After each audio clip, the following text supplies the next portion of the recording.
taubat minta ampun kepada Allah di siang hari, tidak akan dikira dosanya.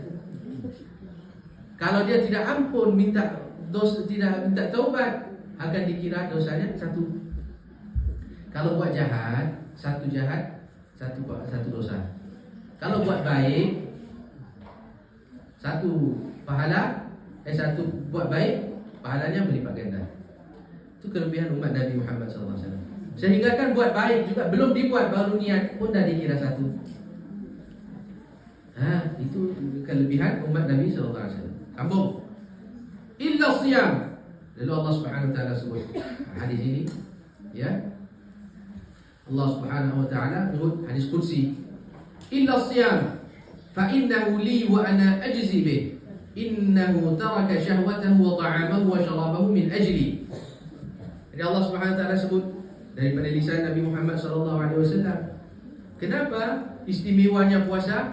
Yang tadi kita sebut bahawa pintunya ibadah itu berpuasa. Kenapa istimewa? Kerana as-sawmu li wa ana ajzi bih. Rasulullah sallallahu alaihi wasallam sebut daripada Allah Jalla wa Ala mengatakan puasa ini untuk aku, untuk Allah. Puasa ini untuk Allah. Dan hanya Allah Subhanahu wa taala yang mengetahui. Wa ana ajzi bih. Aku saja yang mengetahui apa ganjaran puasa. Lain semua diberitahu. Sedekah sekian. Pahala buat baik sekian. Kau berzikir, kau baca Al-Quran, dilipat gandakan sekian pahalanya. Tetapi puasa dirahsiakan Allah.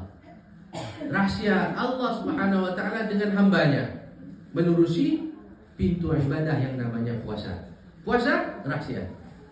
Hanya aku saja yang akan memurniakan kamu ganjaran pahala. Apa pahalanya? Wallahu a'lam. Illa siyam. Ini istisna dalam bahasa Arab, maknanya melainkan puasa. Semua baik dilipat gandakan dari 10 hingga 17, melainkan puasa. Illa siyam wa ana ajzi bih. Fa innahu li. Sesungguhnya puasa itu bagiku, bagi Allah. Dan aku saja yang memberikan pahala ganjaran puasa. Innahu taraka syahwatahu wa ta'amahu wa syarabahu min ajli. Sesungguhnya orang tersebut yang berpuasa meninggalkan syahwatnya dan makan minumnya kerana aku. Allah sebut. Kerana apa istimewanya ibadah puasa ini? Kerana apa yang dilakukan dalam puasanya itu semuanya meninggalkan kerana Allah. Dia tidak makan, dia tidak minum, dia tidak mendatangi istrinya, suaminya, tidak bersama di siang hari Ramadan. Semua itu ditinggalkan. Nanti akan kita lihat juga. Apalagi peranan-peranan jasad kita, mata, telinga, fikiran, hati, semua dalam berpuasa. Kerana mereka meninggalkan itu semua kerana Allah. Jadi istimewanya ibadah berpuasa ini hanya untuk Allah. Apa yang kita lakukan kerana Allah, tinggalkan makan, minum, tidak melihat maksiat, syahwat, apa yang halal sebelumnya itu kita tinggalkan juga yang halal. Halal juga kita tidak lakukan kerana Allah. Jadi Allah sebut, aku sahaja yang akan mengurniakan ganjaran pahala baginya. Lis-shaimi farhatan. Sambungan hadis dalam bab yang keduanya. Lis-shaimi farhatan. Bagi orang yang berpuasa itu dua kegembiraan. Ini untuk kita ya. Jadi prepare. Kalau kita berpuasa di Ramadan hari, nanti insya-Allah kita mesti akan mendapati dua kegembiraan. Kalau tidak, something is wrong. Kenapa aku tak gembira ya? Kena cari apa puncanya, apa masalahnya. Apa-apa pun Rasulullah SAW menyebut ada dua kegembiraan bagi orang yang berpuasa. Pertama, inda fitrihi wa farhatun inda liqa'i rabbih. Yang pertama, orang berpuasa ini pasti akan rasa gembira tatkala mereka berbuka puasa. Azan maghrib gembira. Alhamdulillah. Gembira bukan kerana nampak makan saja, ya. Lebih daripada itu.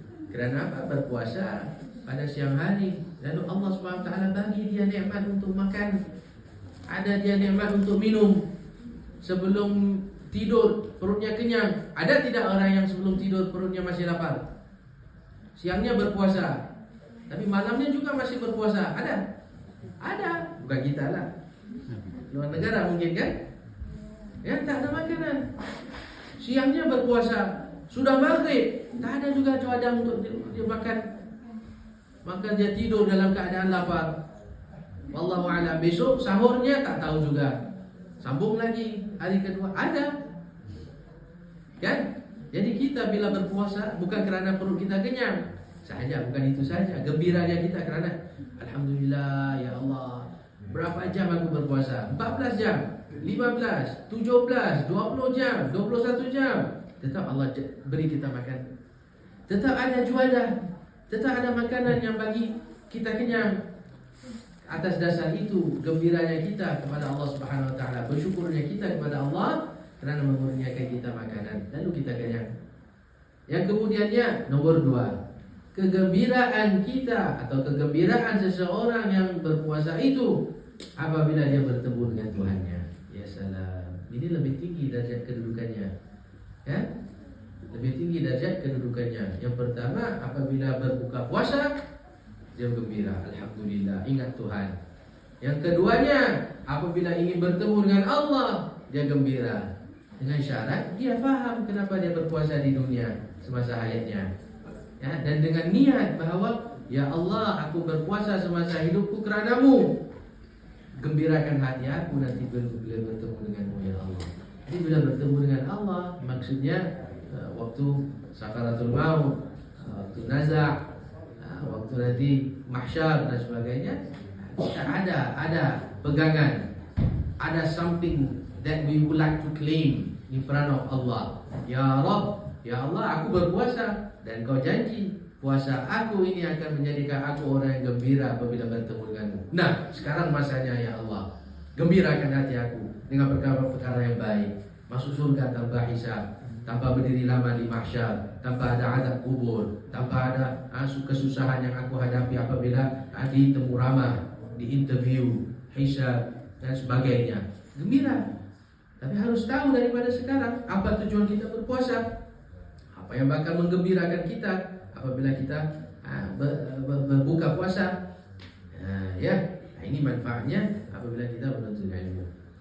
Wala khalu, yang terakhir sekali. Wala khal, hadis yang sama.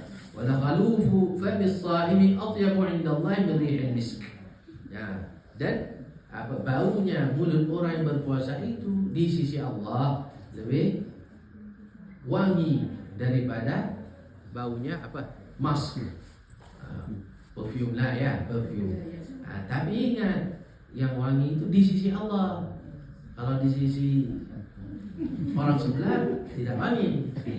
Ya, di sisi Allah wangi. Jangan tidak jaga mulutnya kan. Sungguh pun berpuasa kena paginya itu gosok gigi kan. Jangan lupa untuk tidak gosok gigi kan, dengan niat ini mulut aku ini puasa, ini baunya bau perfume. Jadi sisi Allah perfume, di sisi kawan sekerja kan, jangan gitu pikirannya ya. Ada apa hukum orang yang menggosok gigi di siang hari Ramadan? Apa hukumnya? Siwak kah atau gosok gigi pakai toothpaste kah, apakah di siang hari Ramadan? Apa hukumnya? Makruh di sisi mazhab kita Imam Syafi'i. Tapi di mazhab lain tidak. Ada yang berselisihan pendapat. Jadi menggosok gigi sewaktu bau berubah, mulutnya berbau kerana tidak makan, ya, di sisi imam kita, mazhab kita Syafi'i makruh, tidak digalakkan. Tapi lihat kerja kita di sini dengan komuniti yang bukan Islam kan? Ya, kalau di kampung misalnya di Malaysia, di Indonesia, okey, semua orang berpuasa, majoriti berpuasa, semua orang tahu. Tapi kalau duduk di sini kerjanya dengan kolik John, Michael, kan? Kerja dengan pengsan mereka, kan? Jadi kena bijak ya, kena pandai. Ya, contohnya kalau kerja di kantor, di office yang bukan Muslim, mereka pun tidak tahu lebih kurang tentang agama kita. Kita pula kerjanya front desk sebagai contoh kan, communication dengan orang Jadi kena jaga. Nanti dia salah faham pula kan, ini apa orang Islam ini janggutnya tebal pakai kopiah, pakai songkok tapi tak gosok gigi. Nah, dia pula kata kita. Nah, jadi kalau kerjanya berhadapan dengan manusia yang tidak tahu, ya gosok. Nah, mengikut mazhab yang mengatakan tidak makruh, boleh. Ya. Nah, gosok gigi. Tapi jangan telan airnya. Haus-haus itu nanti gagal-gagal. Jangan. Ya, gosok gigi saja bagi bersih. Okey, itu saja ya. Okey, baik. Jadi kita tahu daripada hadis ini Rasulullah sallallahu alaihi wasallam menyebut Allah Jalla wa Ala, Tuhan mengatakan bahawa puasa ini istimewa baginya, bagi Allah. Hanya Allah saja yang memberi ganjaran pahala. Baik. Lanjut. Itu permulaan berkenaan dengan cerita berpuasa.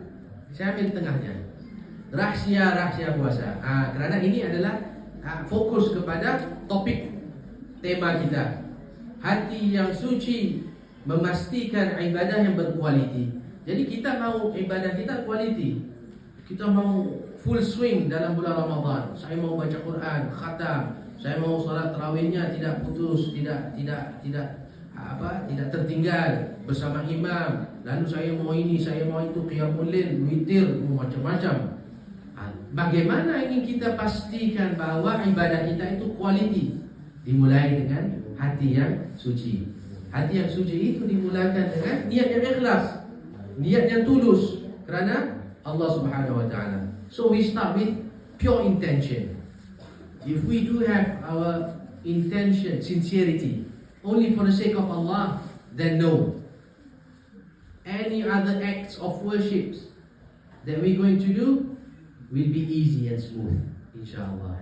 Dengan niat ikhlas, tulus, murni, suci, bersih, hanya untuk mendapat redha Allah, ketahuilah, insyaAllah Allah membantu kita untuk menjalankan ibadah-ibadah apa yang kita inginkan. Mau khatam, mau baca zikir, mau solat malam, mau qiyam, mau witir, mau tadarrus, apa saja yang diinginkan, niat ikhlas kerana Allah. Jadi kita baca hadis-hadis yang berkenaan dengan urusan-urusan hati, rahsia-rahsia puasa dan syarat batinnya. Kerana niat itu adalah urusan hati. Jadi harus kita pelihara hati dulu. Kan? Tidak boleh kita ada niat yang suci sekiranya hati itu kotor. Betul tak? Perkara bersih tidak boleh bercampur dengan perkara kotor. Cawannya mau letak air zam-zam tapi ada bekas kopi, basuh dulu kopinya. Cawan itu basuh dulu, baru letak air zam-zam. Betul? Hati kita mau ikhlas kerana Allah, tetapi ada dengki, ada hasad, ada perkara maksiat yang bertapak di dalam hati. Bersihkan dulu. Sudah bersih hatinya semampu mungkin, sekilat yang mungkin, baru masukkan niat yang ikhlas. Rasulullah sallallahu alaihi wasallam menyebut, "An-nadhratu sahmun masmumun min sihami iblis la'anahu Allah. Faman tarakaha khaufan min Allah ataahu Allah imanan yajidu halawatahu fi qalbihi." Penglihatan kepada maksiat, penglihatan mata terhadap sesuatu maksiat adalah panah, anak panah yang dicampakkan oleh iblis. Melihat kepada sesuatu perkara yang berdosa, melihat kepada sesuatu yang haram, melihat kepada maksiat, mata ini adalah satu panahan. Apa panah? Bow and arrow. Apa? Anak panah ya. Anak panah yang dilontarkan oleh iblis supaya kita memandangnya. Siapa yang meninggalkan pandangan maksiat, takut kepada Allah, maka Allah Subhanahu wa taala akan menggantikan kepada diri orang tersebut akan iman yang kuat, akan kelazatan beribadah.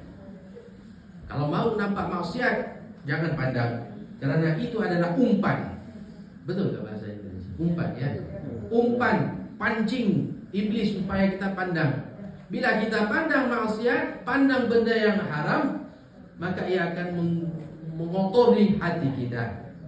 Hati kotor, macam mana nak ikhlas? Jadi jangan pandang lawan. Kalau iblis ada Pancing